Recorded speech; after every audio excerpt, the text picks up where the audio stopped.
Meu pai está preso, sim. É isso que eu queria explicar também, que eu preciso explicar, que existem vários inquéritos para investigação. Então, o inquérito 4922 é o inquérito das pessoas que foram presas no dia 8, que são as pessoas da Praça dos Três Poderes, que estavam ali aos arredores e até mesmo dentro dos prédios. E o inquérito 4921 são das pessoas que foram presas no QG no dia 9. Então, eu começo só relatando um pouquinho como que foi essa separação desses 2 dias de prisão, né?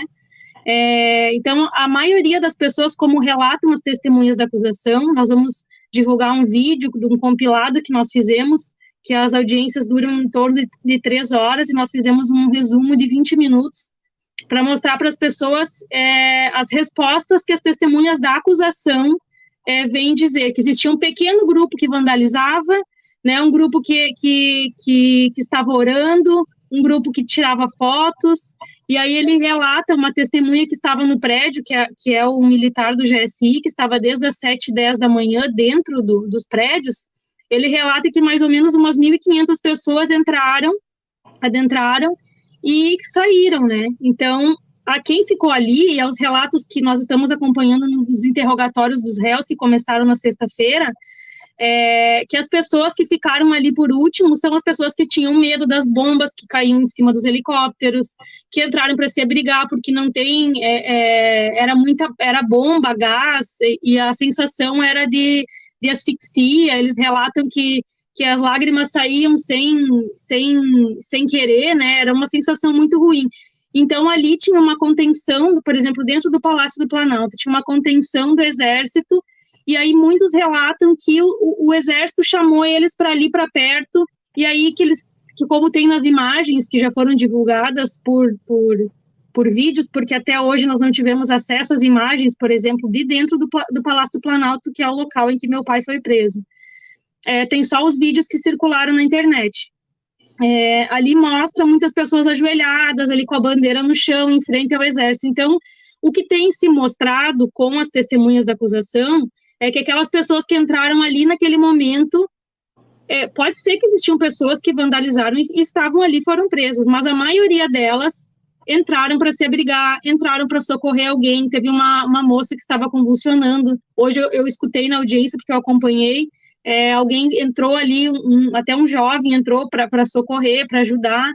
Então, assim, e não se tem a individualização das condutas, né? Todo mundo foi colocado no mesmo bolo e está respondendo no processo igual, né? A denúncia da PGR é igual, a decisão que mantém as pessoas presas é igual.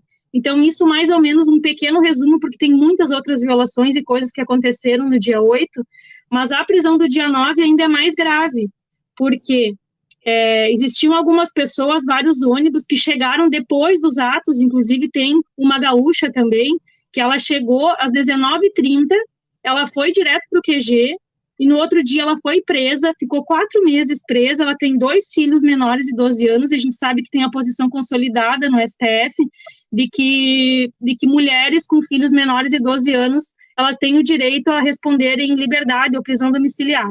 E ela ficou presa por 4 meses, e um dos principais motivos é porque as defesas não são lidas. Isso é fato tanto para as prisões do dia 8 quanto para as prisões do dia 9. Então, o que aconteceu no dia 9? Eles chegaram ali, como tem vários vídeos também que circularam, venham em paz, recolham as suas coisas, entrem dentro dos ônibus, vocês serão levados a um local seguro, passarão por uma triagem e serão liberados. E o que acontece, inclusive, essa gaúcha tem no Instagram dela os vídeos que ela postou no dia, um desespero completo, porque eles ficaram no ônibus das 8 da manhã até a 1h30 da tarde, sem água, sem comida e sem banheiro, né? Então, há relatos de pessoas que fizeram suas necessidades em sacolinhas de mercado. E nessa prisão, foi porque já era uma prisão, né? As pessoas não tinham opção só não tiveram a voz, né, de prisão. Elas não tinham opção de sair ou não, elas estavam dentro dos ônibus, ficaram circulando pela cidade, ali foram levados idosos, crianças, até um cachorro foi preso, porque tem uma colega que adotou o cachorro, a doutora Bruna, e então as pessoas foram levadas lá para a sede do ginásio da Polícia Federal. E eu estive lá, porque eu chego em Brasília no dia 9, às 8 horas da manhã, que chega o nosso vô e o meu irmão, e nós fomos até, primeiro ele socorrer meu pai, levar a medicação controlada que faltava, que ele não recebeu igual, mas nós levamos. E depois que eu vi ali como que estava a situação do presídio lá na Papuda, eu fui até a sede da Polícia Federal e eu pude acompanhar todo aquele terror que as pessoas vivenciaram. A estrutura não tinha uma estrutura adequada para abrigar quase 2.000 pessoas. E aí, naquele dia, assim, foi muito frustrante, porque ninguém sabia o que estava acontecendo. Aí eram várias salas, assim, como se fossem salas de aula mesmo.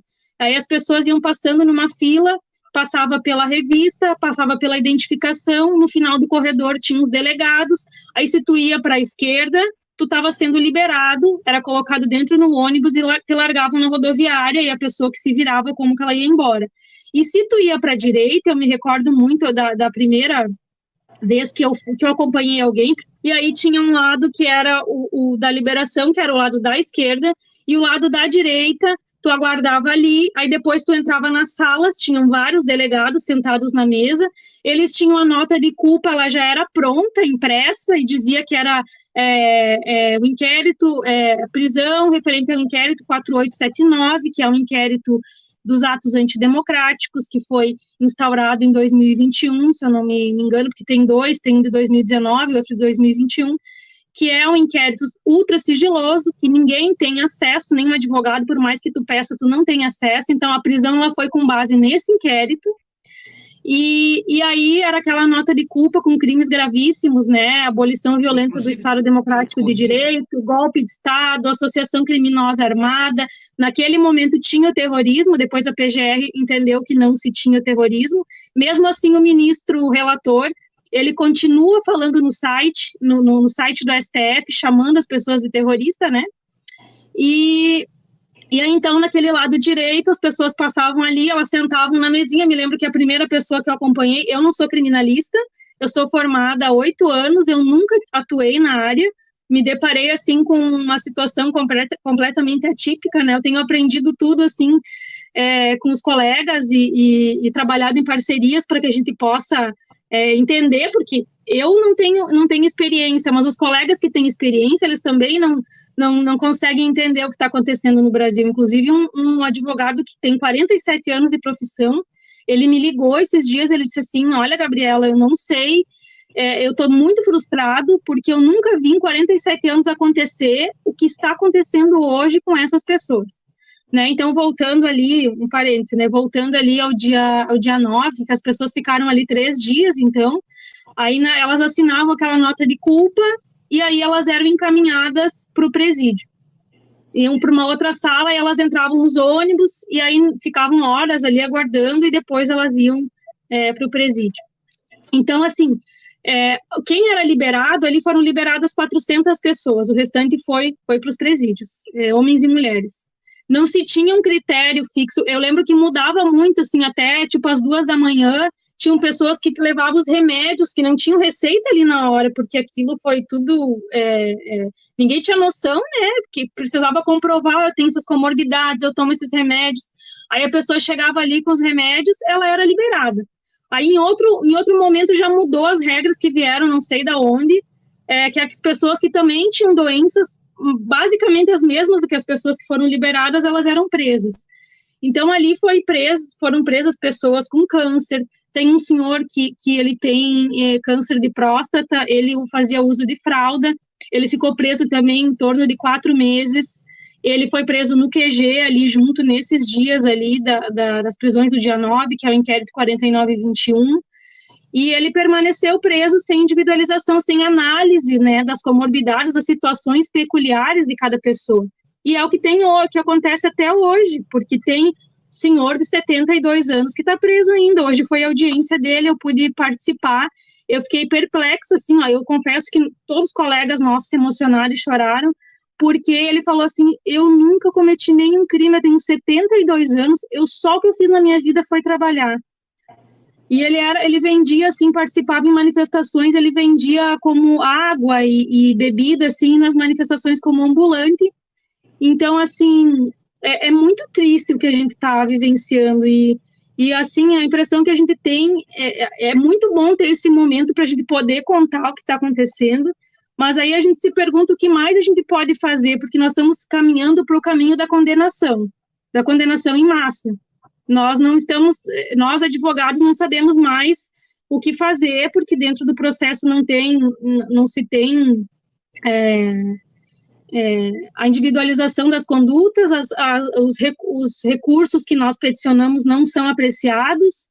Então, a gente está vendo, as testemunhas da acusação já são favoráveis aos presos, tá? No processo, se ele olhasse as defesas, as pessoas estariam liberadas. A maioria delas são réis primárias, pessoas com endereço fixo, pessoas que têm renda lícita, que nunca cometeram nenhum tipo de crime e hoje representam uma ameaça para a sociedade, como se fossem golpistas, terroristas e assim, e aí o que mais nos deixa assim muito preocupados é porque o ministro relator, ele é suspeito por completo, porque ele vai nas mídias e ele dá entrevistas e ele já pré-julga as pessoas. Então, isso jamais poderia estar acontecendo. Aí a gente fizemos agora essa semana uma petição em que eu acho que uns 60 e poucos advogados assinaram, pedindo a suspeição do ministro, porque ele não pode continuar no caso. Ele deu uma entrevista agora há poucos dias, e ele fala que não precisa se individualizar as condutas, ele já pré-disse o que ele vai fazer com essas pessoas. O meu pai nunca respondeu nenhum processo, nem criminal, nem qualquer outro processo, né? Ele sempre foi muito trabalhador, inclusive eu estava pensando hoje, assim, a casa que eu moro aqui, por exemplo, é a casa em que eu nasci, e meu pai, nos finais de semana, construía a casa, né, tijolo por tijolo mesmo, ele e meu tio. Então, assim, meu pai nunca teve nenhum envolvimento com crime, com nada, uma pessoa que sempre ajudou na sociedade, é empresária há mais de 30 anos, mecânico, empresário nessa parte de mecânica, de caminhões. Então, assim, realmente, eu tô dando a cara porque eu sei quem é meu pai, e eu tô acompanhando essas famílias e as pessoas, eu sei da índole da maioria delas, então não tem como a gente ficar silente e botar a cabeça no travesseiro e não fazer nada, e deixar assim do jeito que tá. Então, não tenho medo nenhum de ir lutar por isso, porque eu sei pela causa que eu tô lutando, pela pessoa que é o meu pai, assim como a maioria deles. Não posso falar por todos, porque com certeza terão algumas pessoas que cometeram crimes, assim, mais graves, né, ou crimes graves. E mesmo que cometeram crimes, elas precisam pagar dentro da proporcionalidade, né? E isso não se tem hoje. Todo mundo foi colocado no mesmo patamar e, assim, golpe de Estado é um crime impossível. Num domingo, não tinha associação criminosa armada, as pessoas não se conheciam, não tinha um líder, as pessoas não tinham armas, não tinham apoio do exército. Nunca se viu uma tomada de poder de pessoas que acham que sentar na cadeira do presidente é tomar o poder, não existe isso. Então, para nós, é uma armação muito grande que aconteceu aí no dia 8, e eu tenho fé que com o tempo a gente vai conseguir demonstrar tudo isso. Uma das coisas que mais me marca é ter uma senhora ainda presa de 70 anos, a dona Iraci, que ela tem um filho com câncer em estágio terminal. A história da Alessandra, que ela foi liberta agora há poucos dias, mas ela estava presa com ela, o marido e o genro, ficaram presos por 6 meses, e ela tem 2 filhos, um de 13 e um de 8, e os filhos estavam sob cuidados da filha de 20 anos, que teve que largar o emprego, largar a faculdade, para cuidar das crianças. É uma sobrecarga, passando necessidade, e eu me aproximei muito das crianças. Para mim, eu sinto hoje como se eles fossem meus também. Eu tenho um amor por essa família, e eu me dediquei o tempo que eu estive com eles a dar amor e carinho para eles, porque eu sou mãe, e as crianças, assim, eu ouvi, por que minha mãe não quer voltar? Por que meu pai não quer voltar? Também uma outra situação que me deixa, assim, muito, muito triste. Tem uma família de São Paulo que os 3 são deficientes, a mãe e os 2 filhos que têm aquela doença dos ossos de vidro. Os 3 têm as doenças, têm várias fraturas. A mãe não pode trabalhar, né? E o pai, ele complementava a renda com um serviço de motoboy. Então, assim, ele era o cuidador da família, e aí um dos filhos que tem a doença dos ossos de vidro, ele tem autismo, e ele tem regredido muito nos os últimos meses, né, com a falta do pai. E aí também uma situação que agora há poucos dias eu estava falando com uma avó, que ela estava dizendo assim, que ela não sabe mais o que fazer com o netinho, porque ele pensa que o pai morreu e não tem como dizer outra coisa, porque eles não conseguiram visitar o pai, porque tem essa questão também da vacina, né? Eles precisam ter as 3 doses da vacina da Covid para fazer o cadastro, mesmo que seja visita virtual, tá?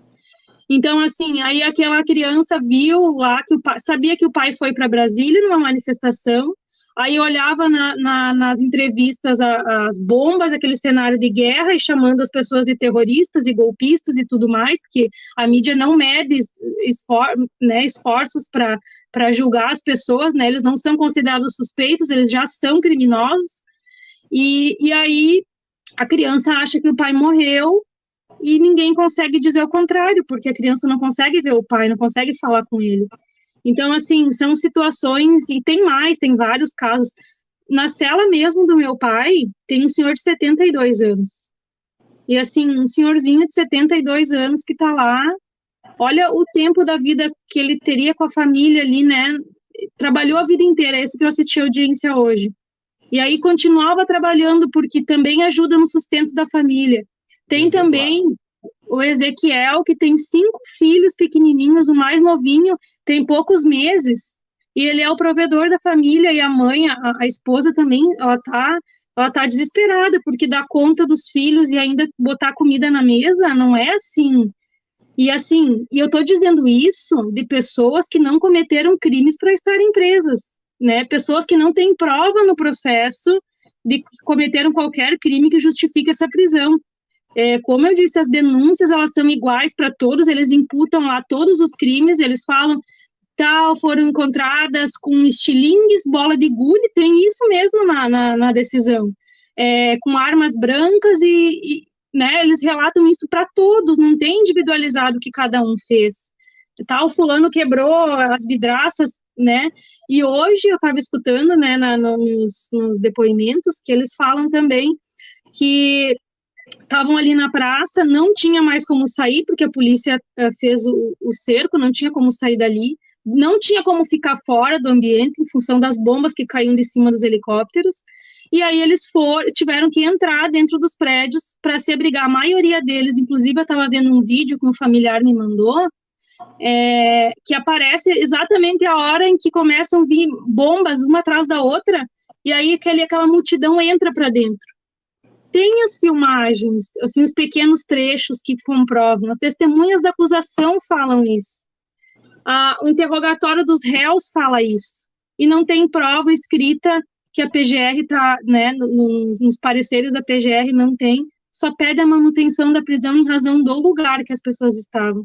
Então, assim, permanecem presas 212 pessoas e a gente não sabe mais o que fazer para mostrar, para separar o joio do trigo, nós não temos opção,